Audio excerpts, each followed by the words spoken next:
Before beginning this review in full, I want to clearly state that these thoughts and opinions are my own, and they're just that, opinions. Please take everything I have to say with the grain of salt that it comes from my perspective as a longtime player of the Total Warhammer franchise, and not in a staunch loyalist or antagonistic kind of way.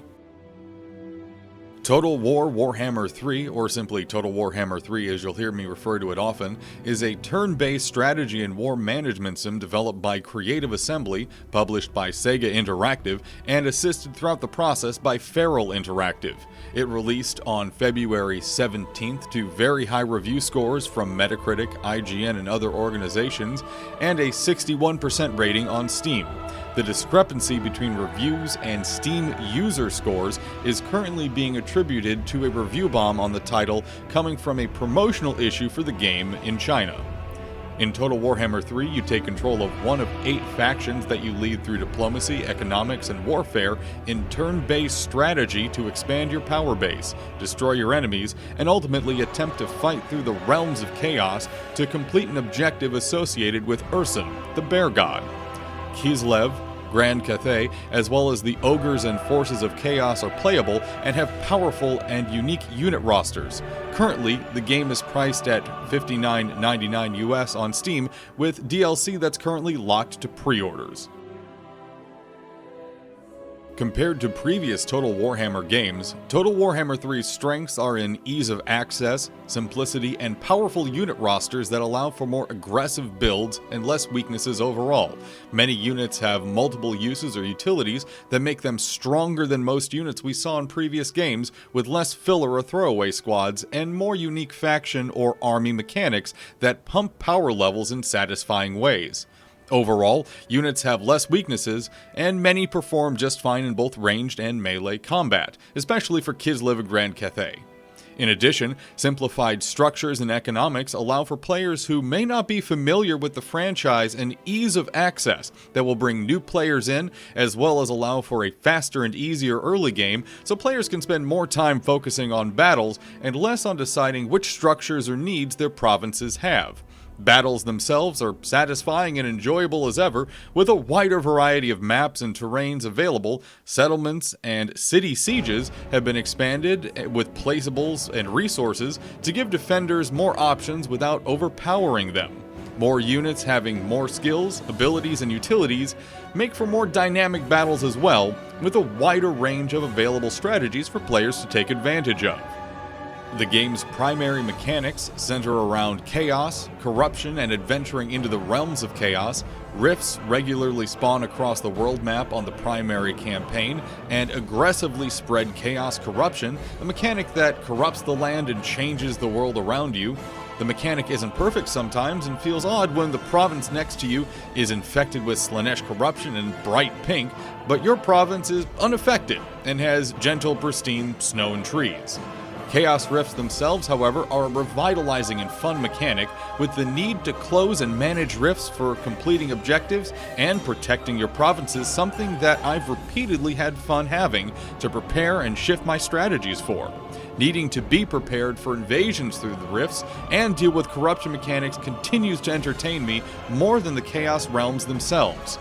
Unfortunately, the Realms of Chaos themselves are fun the first time you discover them, and their unique mechanics, but they're extremely rote and unchanging overall, and feel more like a railroaded chore that you have to do for the game rather than a shining jewel that it should have been.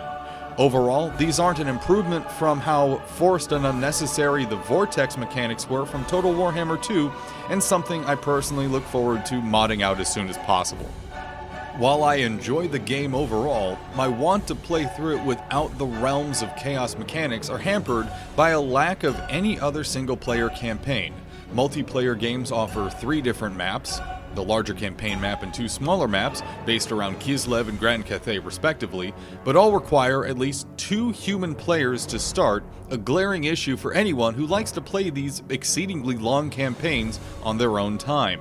In addition, a major missing piece is the lack of a Mortal Empires map for the game.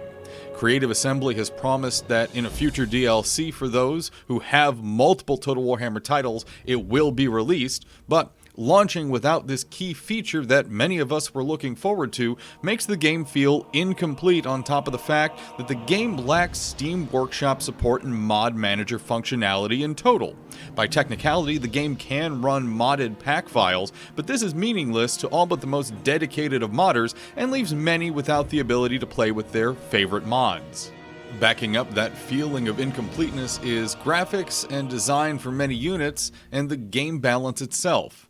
Warscape, the game engine, as an engine, feels long in the tooth. Many units and heroes were designed to feel almost cartoony and over the top in nature, which unfortunately completely removes any feelings of grimdark that we've appreciated in previous Warhammer titles like Total War and Vermintide. With looking at game balance, the over-the-top nature of the game and power creep are noticeable everywhere, with experienced armies able to steamroll even on the hardest of difficulty.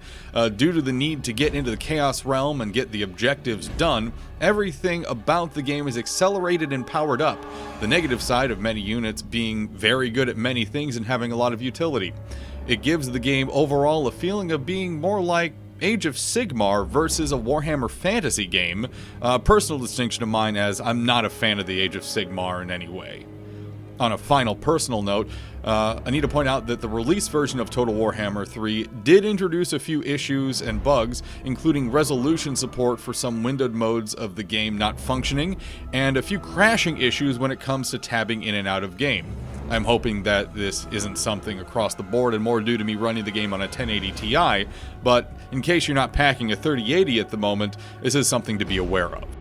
In conclusion, while I love the title and franchise, I also want to be honest about it. The release date of the game doesn't feel ready and lacks major features. And while it's a lot of fun when you look at the battles or one or two mechanics, it also feels very distant and disconnected from the other titles in the franchise. The lore, story, and environment building feels stellar on their own as well, as tons of lore was packed into the game to make it feel alive and vibrant, but the plastic and incomplete nature of the game overall takes you out of it time after time.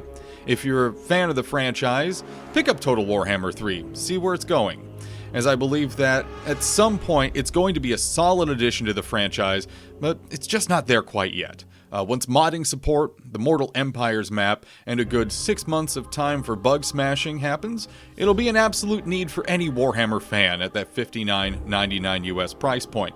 As for myself, I'm going to continue to support the title with content and advocacy in the hopes that we continue to see Warhammer content from Creative Assembly in the future.